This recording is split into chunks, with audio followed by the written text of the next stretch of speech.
Put It On Me by Leela James. Woo! If you're not into Leela James, man, you don't know what you're missing. That smooth, rustic soul. I love it. I love it. I love it. I love her voice, by the way. Leela James, Put It On Me. Hey, family. Hope that you had a wonderful weekend. Oh, my gosh. Keith K.L. Belvin here, crisis specialist, author, educator. Oh, man. And I am on every Monday and Friday, Monday through Friday, 9:30 to 10 o'clock. Happy to be on this morning. Had a wonderful weekend up in New York. Going to talk about that in a second. Pray everything has been well with you. Like this, share this. And we're going to tag two people today. Like this, share this, tag two people. All right. Now, before I get into this weekend, let me first shout out Chef Danielle. Yes. Chef Danielle, we pulled a little pop-up on you in Brooklyn, 497 Albany Avenue, Crown Heights section of Brooklyn. That was one of the first stops. No, that was the first stop that we made, was to go see Chef Danielle for this reason. And if you ever see my page, I put the pictures up. And it's funny how you can repeat an address. Have you heard me say often 497 Albany Avenue, Crown Heights? It's another thing when, and I have been away from home for a while, and I'll get to that in a second. When I realized where she was, when I realized where her establishment is, and realized that I used to work not 2 or 3 blocks away at a school around the corner, it made it even more for me. And the fact that I used to live in Flatbush, just 10, maybe 12 minutes down. So Danielle was sitting outside, and we parked across the street, came across the street. And if you watch the video on my page, you can see it.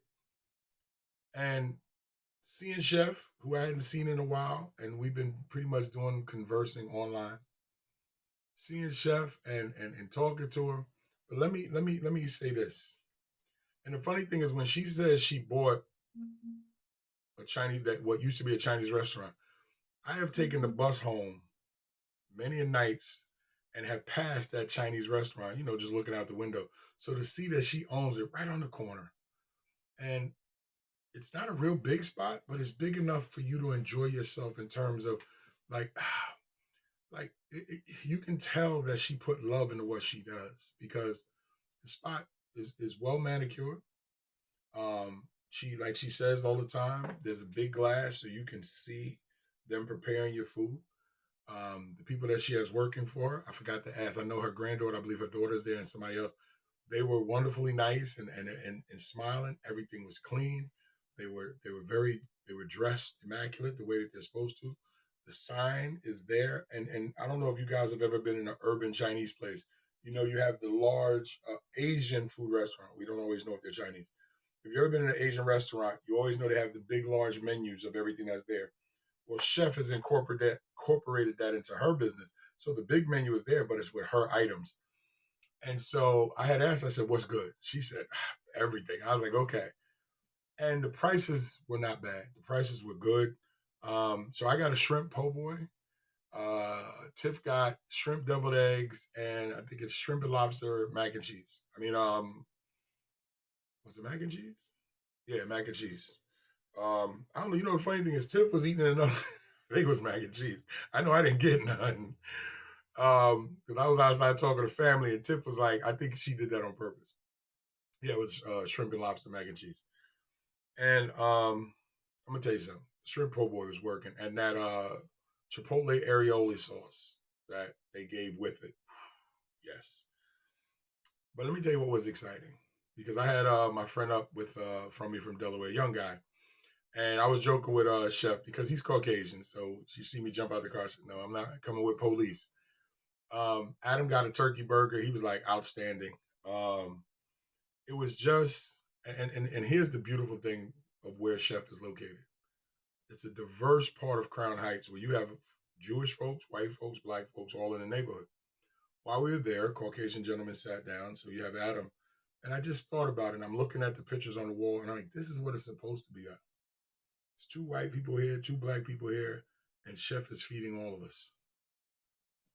And when we went to when the lady came to the back, because she has a sealed in area, when the lady came in, when the lady came back and said your food is ready, she had a little line that was there waiting to get in, because I said it's not a real big place, but the beautiful thing is that they were there.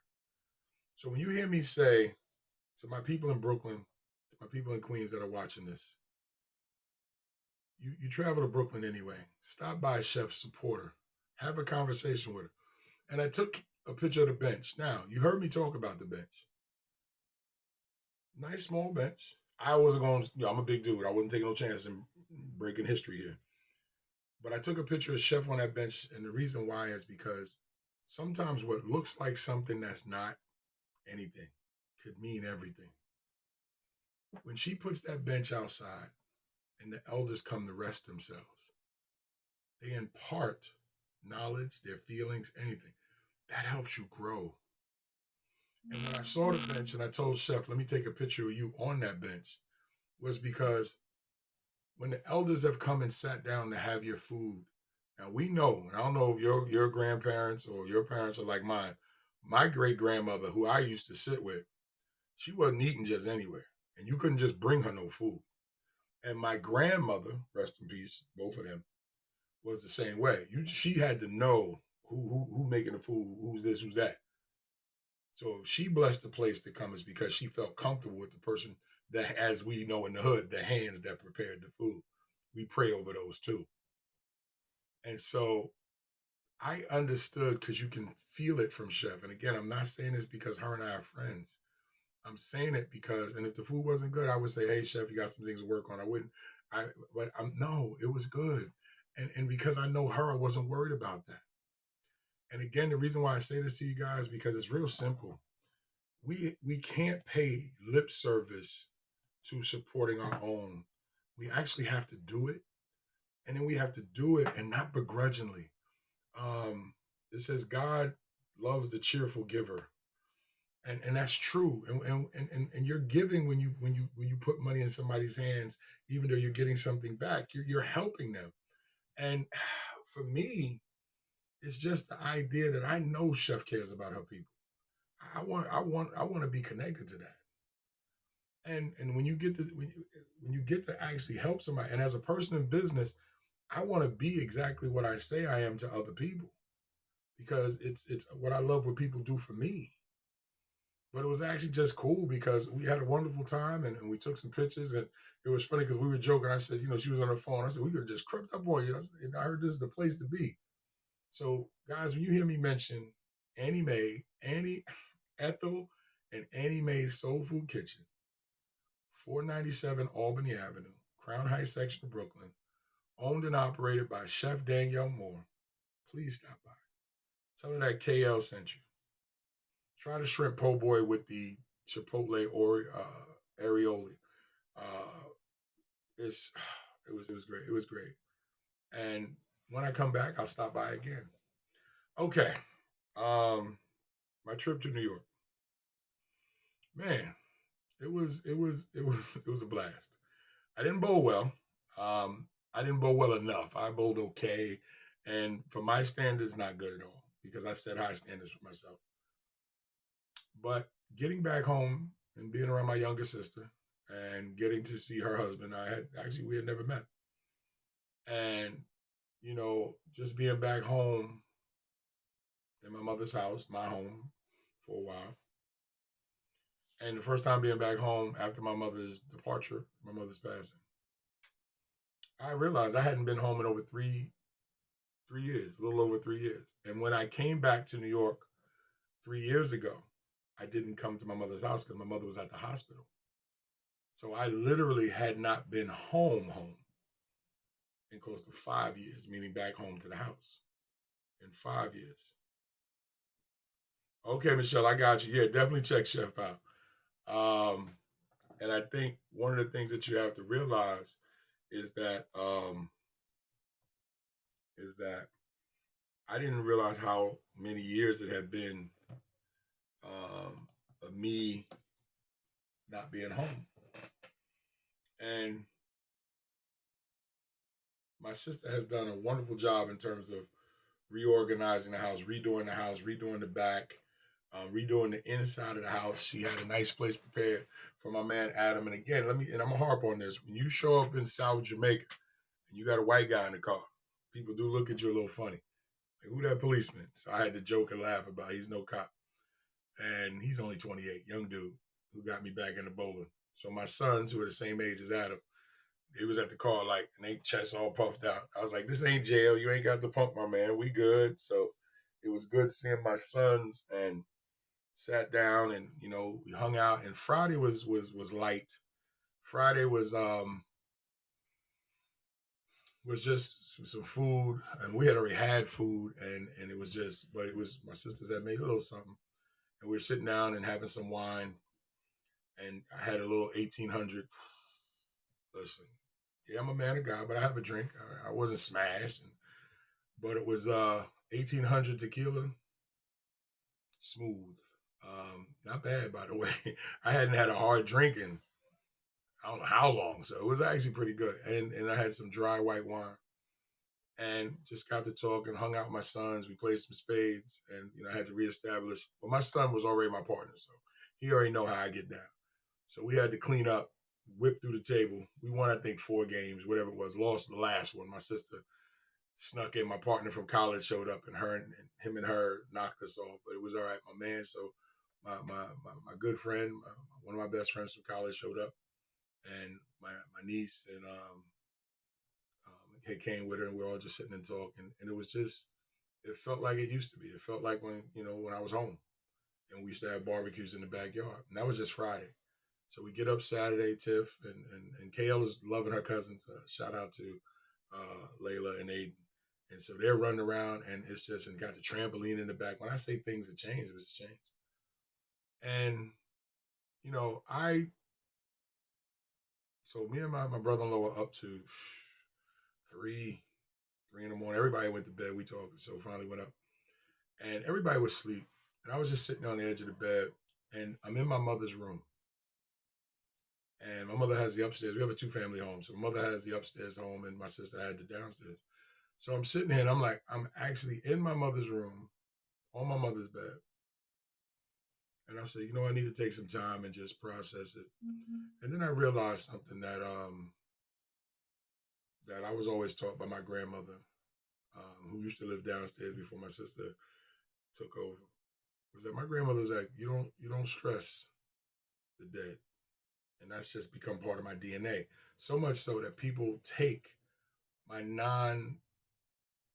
lack of expression with death as disrespect. No, it's actually the opposite. I'm of the belief that once they're gone, they're gone. And now my job is to try to be exactly who they remember me, because that's how I'm going to remember them. But the dead take out the dead, and the living take care of the living. And what I mean by that is, when somebody is dead, they're dead. And it is now us who are still here who have to take care of each other. And so I don't get emotional about the person that's passed. I try to make sure that I'm good for the people who now have to be able to deal with that person that's not here. Nobody wants to die, but it is a natural part of life. It is the one thing that ties all of us together. We were all born, and we will all die. I don't care how wealthy you are. I don't care how poor you are. I don't care what situation you are on this planet. All of us will die. It is what we do in between those 2 points that says something. And so sitting there, I realized this is not a trip for any emotional, because that's not what this is about. So I got some rest. I realized my mother's bed is not as comfortable as mine. And then we had to get up and bowl the next day, like I said. And then when I got to the bowling alley, and again, I brought the young guy up because he bowls with me here in Delaware. When I get to the bowling alley, I start seeing people that I bowled with. And before I know it, oh my God, it was so many people. And, now talking, hugging and stuff like that. And, in my mind, I'm like, we still got to be careful of this whole Delta variant. And I'm realizing that, when you just have so many people that that you want to go hug them all. So I had my mask on, and just people I hadn't seen in a minute, hadn't seen me. Some people didn't even know I had moved. But here's the thing that was interesting to me from bowling. And like I said, I did not bowl as well as I like, so I didn't make no money. Neither did my man Adam, neither did Tiff. But I did edge those two out, so I beat them too. It was one, all the warm wishes and people that I had met and seen again. But it was also the number of people who say, I've been watching what you do. Hey, thanks for the share, Jose. It was a number of people who was like, yo, big dog, I see you doing your thing, man. I've been watching your videos. And that part. And then it was, and this is something that has never changed. I can be full of life and all over the place. And I'm a people person. If you take the DISC assessment, I am a high I. And I'm a high I indoors, and I'm in private and in person, which means I am an overt people person. That's just me. It is always the quiet moments. It is what you do. Yes, exactly, Michelle. It is. I'm a people person, but I have always had people who come to me quietly. Whether I'm speaking in public, whether I'm online, I always have people who will come to me privately and want to have a conversation. And the number of people who, when they sat away from everybody, was like, "Hey, big dog," and they were sharing with me some of the things going on with them. That is the reason why I counsel, by the way, is that I've always had the unique ability to be empathic, where people feel comfortable enough to come and share what's going on with them. Plus, I can remember things that you and I talked about. So, and it was just that part too. But the biggest thing, and let me just do this. Shout out to my man Flex. Flex, who comes on, he'll probably pop on a video at some point. Flex, who I hadn't met before, seen Flex, but we never actually had met. Flex comes on all my videos, Instagram, always gives a thumbs up, or you just give the muscle emoji. Flex comes on all my videos, just like my girl Michelle, who's watching and who supports everything I do. And Flex is bowling right on the lane next to me. And, when we were done, Flex came over and he shared some things with me. And let me tell you why. Actually, why we were bowling. And when Flex was just telling me some things about him, and we're talking, he was like, yo, and he was just telling me, for some of the stuff that I do. And he gave me a word. He said, God told me to give you this. And let me explain something to you guys. Now, some of y'all who are not of the faith are not going to understand what I'm saying, but it's okay. I'm going to tell you anyway.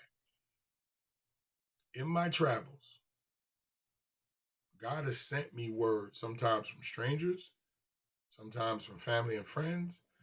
He has sent me words, and I have always listened because it came at a time when I needed it, even though the person bringing it may not have any idea why God sent them. So when I said, when I told Flex, I'm just, I'm happy to be here. I'm glad I finally made it up to New York. He said, no, you needed to be here. And he said, God put it on me to share with you and stuff like that. And let me tell you how on point Flex was. And so Flex said, I'm getting emotional just talking to you. I said, come on, Flex, don't do that, man. We can't be out here emotional while we both. Shout out to my man Flex. Because I understood where he was coming from when he mentioned about getting emotional and delivering a word from God to somebody else. When God places something on your spirit that you really have to get to that person to tell them. I understand that because I've had that. And that's why sometimes when I hear people go, well, God told me to say, I'm like, I'm praying that that's the case. But the reason why I don't question it is because I know that that's the way it works sometimes. And I know some of you listen and be like, I don't believe in that hokey pocus. I get it. But those of us that do, and those of us that follow this path, know that sometimes a word is given just because it's what's given.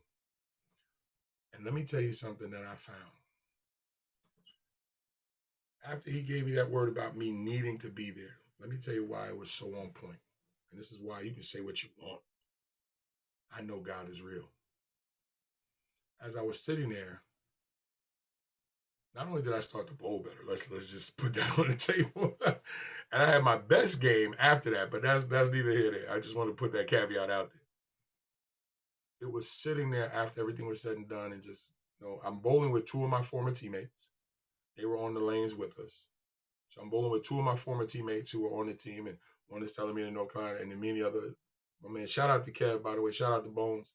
Shout out to Black Duke, who I believe Cash, somebody on our lanes made some money.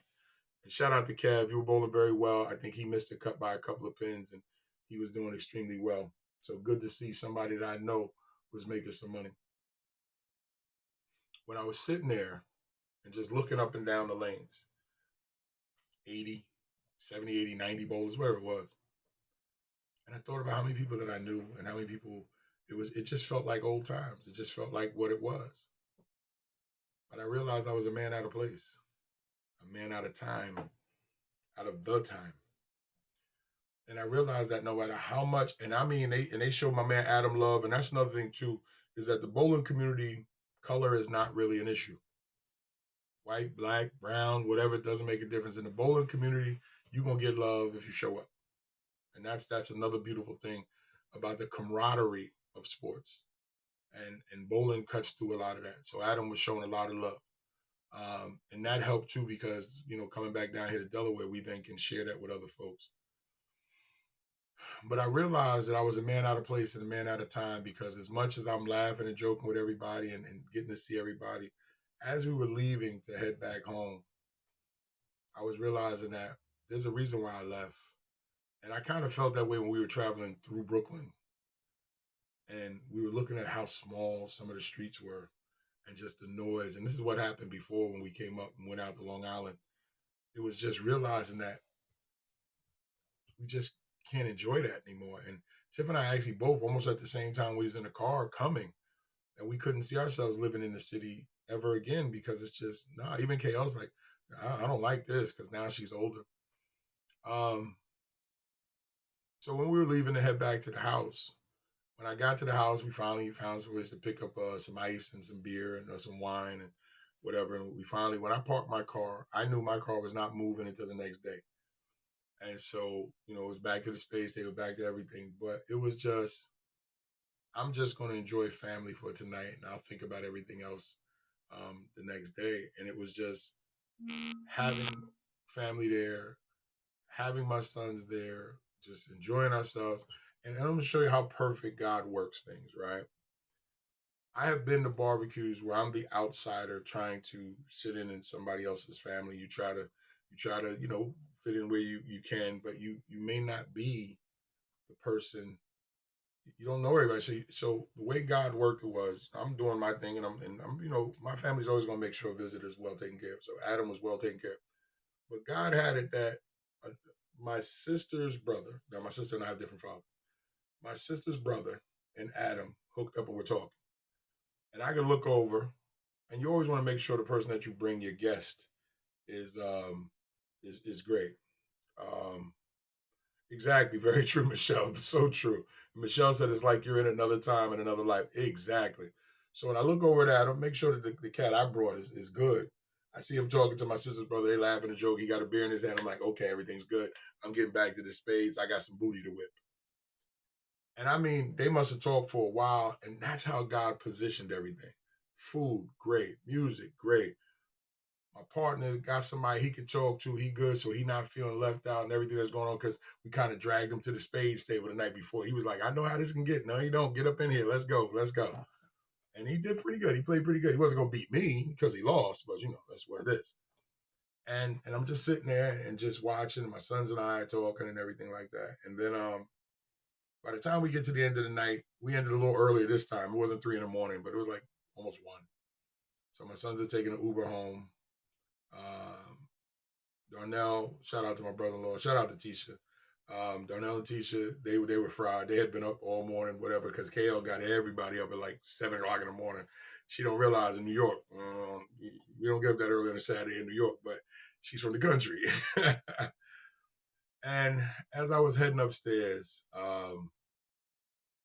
Tiff was still up, so we were talking. But I realized the next morning when we got up, I was taking Adam to go pot bowl with some friends of mine, and so I took him out. And I was just sitting there and I was talking to a friend on the phone and everything was okay there. And shout out to Scratch, by the way, my man Robert Scratch Perry. And again, thank you for allowing my man Adam. I didn't bowl, my knees would bother me. Thank you for allowing my man Adam to partake and everything. It was pretty cool. And Adam got a very expensive lesson. It cost like $56. Anyway, but I had told Adam once he was done, I said, I'm ready to go home. He's like, me too. He's 28 and took it a lot. And that's not even hitting the city. I mean, that's not even partying, but you're gonna do what you can in the midst of these COVID times. And get back to the house. And it never seems to fail. Like you always leave with more than you came with. We had my whole car packed up. But my sister gave me a ton of items that my mother had in the house. Pictures and other stuff that my mother had. It's like an oven, short oven that my mom never really used. I have it already put it up in the kitchen. And I thanked her and Darnell and everything like that. And I took some pictures with my niece and nephew, and they were just so excited and everything. And they said, "Oh, we can't wait to come down to your house." I said, "You're always welcome." They've been down here before. And then it was time to go home. And you always seem to get home a little quicker than it did getting there, for whatever reason. And I realized that as much as I love to come back, I will try to come back more often. And yes, I know the bowling community is there. But I realized that door is closed in terms of that life is not my life anymore. Because when you make changes, things around you change. And I'm kind of glad that my sister changed the house, changed the backyard, changed the living room. Because it to me signaled things are different. And I'm good with that. And I had already let my mom go. I wasn't worried about that either. But I realized in self-reflection is that nothing ever stays the same. And I don't know who needed to hear this. I don't know who's watching this or will watch this and realize there is no real going home, but you can travel back to places that you've been to, but you're not that person. And often the memories that you have, the memories that you possess, they're yours. They won't go anywhere. But you don't fight to get back what's already happened. Be the you that you are right now. Be the you that you've grown into. And yes, if you've taken a loss, I get it. Yes, if people that you love are no longer here, that's a part of it.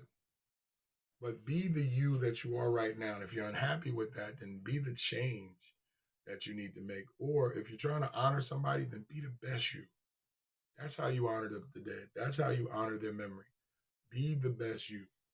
And when I got home last night and, Tiff was tired, KO was tired, whatever. And I'm sitting here in my office and I take care of some paperwork. And I realize there's a lot that I don't have done yet. And I'll get it done. And I also realize there's just a lot of people I have not reached yet that I have to. And I have new motivation to try to get some things done because you never know who you're affecting when you show up in these circles like this. I don't know who watches the videos. And I don't know how they're affecting other people, but I know that they are.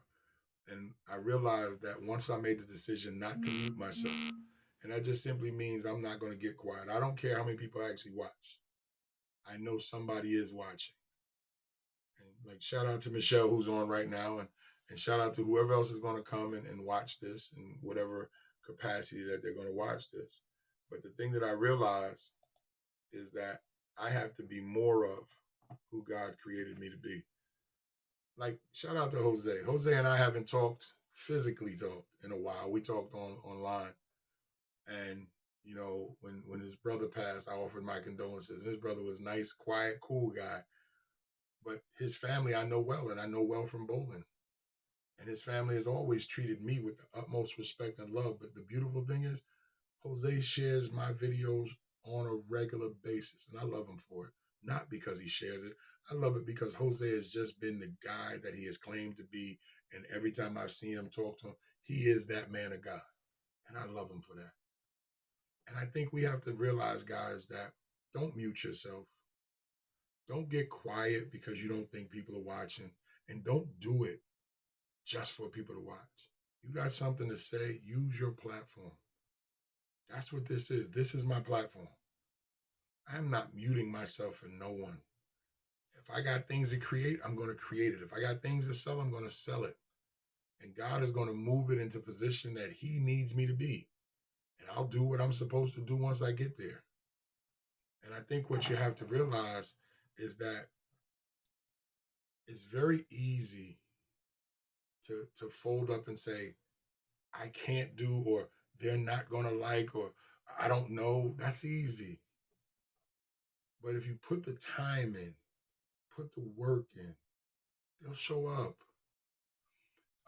I saw Chef posted a picture of a young lady that showed up the next day, and I was excited by that because I'm like, I was just there yesterday.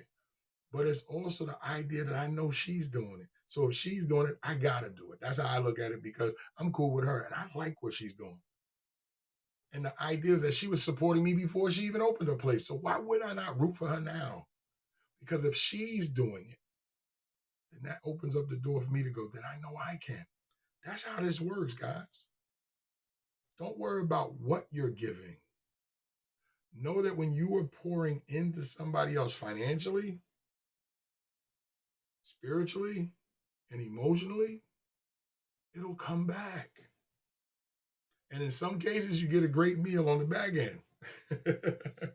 That's why you stop by Annie and Ethel Mae's Soul Food Kitchen. Because it wasn't just me talking about it. It's that me saying I'm going to do what I said I was going to do because she's already supported me. And here's another thing that people don't realize.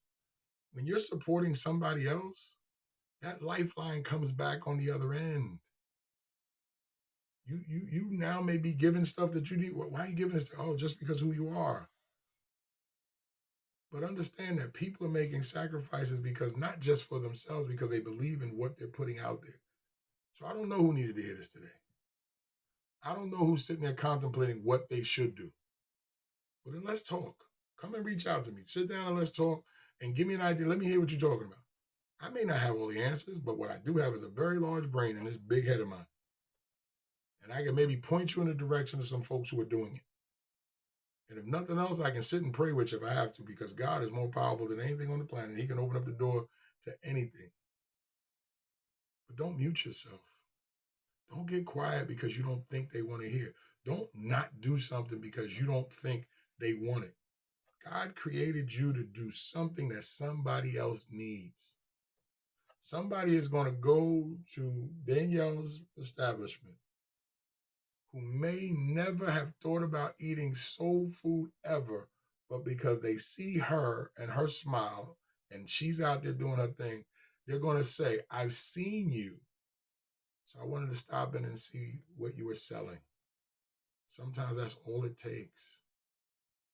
Trust me.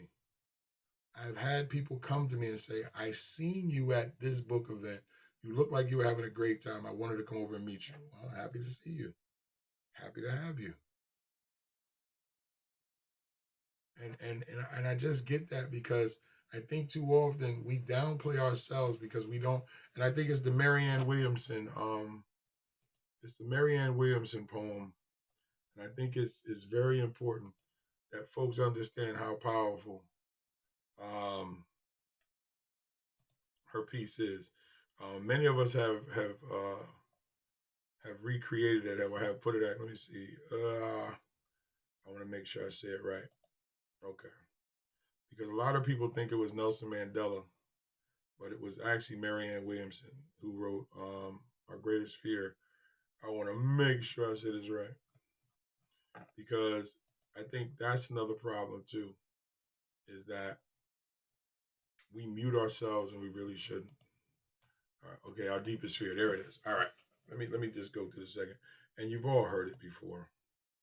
But I will give it to you again before I sign off because I think it's very, very important. Now, most people attribute this to Nelson Mandela, but it was actually Marianne Williamson. And by the way, she's white. So I keep trying to tell you folks, color doesn't matter. I traveled to South Jamaica, Queens, and Brooklyn with a Caucasian man in the car. We was joking all weekend. Had to keep telling my people, he's not a cop. Because where I come from, a car with Delaware plates and an older black guy and a white guy in the car, a screaming lethal weapon right there. But Adam had a great time in the hood. Marianne Williamson, let me read this to you, and I want you to please take a second. So I want you to get yourself together. Her name is Marianne Williamson. She actually ran for the Democratic seat of presidency of the United States. She wasn't going to win. She knew that. But she wanted to bring attention to some of the things that she was talking about. Some people actually thought she was crazy, that she thought love could fix some things. She wasn't crazy. The world just wasn't ready for her voice. But please listen, because you've heard this before in Coach Carter. But I want you to understand what she is saying. Our deepest fear is not that we are inadequate. Our deepest fear is that we are powerful beyond measure. It is our light, not our darkness, that most frightens us. We ask ourselves, who am I to be brilliant, gorgeous, talented, fabulous? Actually, who are you not to be? You are a child of God. Your playing small does not serve the world. There is nothing enlightened about shrinking so that other people won't feel insecure around you. You are meant to shine as children do. We were born to make manifest the glory of God that is within us. It is not just some of us, it is in everyone. And we let our light, and as we let our own light shine, this is the part that I love. And as we let our own light shine, we unconsciously give other people permission to do the same. As we are liberated from our own fear, our presence automatically liberates others. I don't think y'all understand how powerful that is. I think so, because when Nelson Mandela said it, you automatically thought it was his because of who he was. But it was actually her that wrote it. But every word is powerful, because that is many of our greatest fears. That is many of our deepest fears, is that what if I am successful? What if they do listen? What if they do let me become? And all of a sudden we panic, so we do nothing. But here's the crazy part, and this is what she hits right on. God created us to be this way. Created us to be lights for others. And that when we grab our own light, now hear me, because you've seen this. When somebody like you does something great and allows it to go out to the world, it automatically gives you internal motivation that then I can do it. And you hear people say, if someone like me can do it, they're literally telling you, I had no idea I was capable of this. That's God. That's how he works. And I know people are going to sell you on all the foolishness. And I don't know who this is for today. And I'm sorry that I went over the 30-minute mark. I'm going to get ready to jump off. But I don't know who needed to hear this today. But there's somebody waiting on your talents. There's somebody waiting on your voice. There's someone waiting on your skills, your gifts. There's somebody out there who needs to interact with you, and they can't because you're scared to interact with yourself. I'm not doing that anymore because I did that for a while. Low self-esteem, imposter syndrome, all the names that are put out there. But at the end of the day, you were made with unique gifts and talents that when you serve the world, when you give those out to the world, you will make someone's life complete. Yep, the low you. In a sea of 7.5 billion people, there's somebody in this big, vast ocean that needs Danielle. Chef Danielle, that needs Michelle. That needs to hear Michelle's story. That needs Jose. That needs Flex. That needs my dude Adam, my wife Tiffany, my man Scratch, my man Bones, my man Black Duke. And the list could go on. My sister, my brother-in-law, my boys. There was people that needed my mom. I'm one of them. And so let me tell you something. There's somebody out there right now that God created you to help them be a better you. Now, you may go, I don't want that pressure. You ain't got no choice. It comes with the packaging. And when you delve into your own talents, your own skills, it comes back. And if not now, trust me on the other side. That's why I don't stress the dead. I know my mother and grandmother tried to give to others, so I know God is going to reward them for it. And I will see them someday. I'm confident that I will, because I'm going to try to make amends for the mistakes that I made, apologize for the pain that I've caused. And before I leave this planet, I'm going to try to offer what I can because my time is going to come too. Hopefully later than sooner. And that's the one thing that I realized. Shout out to my man Payback. He said, Big Dog, when we were younger, the old heads used to say, you better enjoy it when it's pain free. Because at some point you have to deal with this pain. And he was talking about some of the health conditions that he was dealing with. And I was talking about my knees. And we were just sitting there talking about how many people were no longer here. And here we creeping up on 60. And now we used to bowl against each other when we were in our 20s. But it's not the bowling, it's that 30 years plus later, we're able to still have this conversation, but not everybody's here. And often, a lot of those people are younger than us. Shout out to my man Putt. So you see, guys, we're all connected, whether we believe it or not. And if you're watching this and you had any doubts, reach out. Come talk to me. I'll explain it to you. This is what I do for a living, and this is the start of a new week, a different week for me. I hope it's a different week for you. I am Keith K.L. Belvin, crisis specialist, award-winning author, educator. More importantly, I'm a man of God who understands that I have a role to play on this big world, and I got to do what I can do. And I pray that what I gave you today helps you. Come on, Leela, give me something.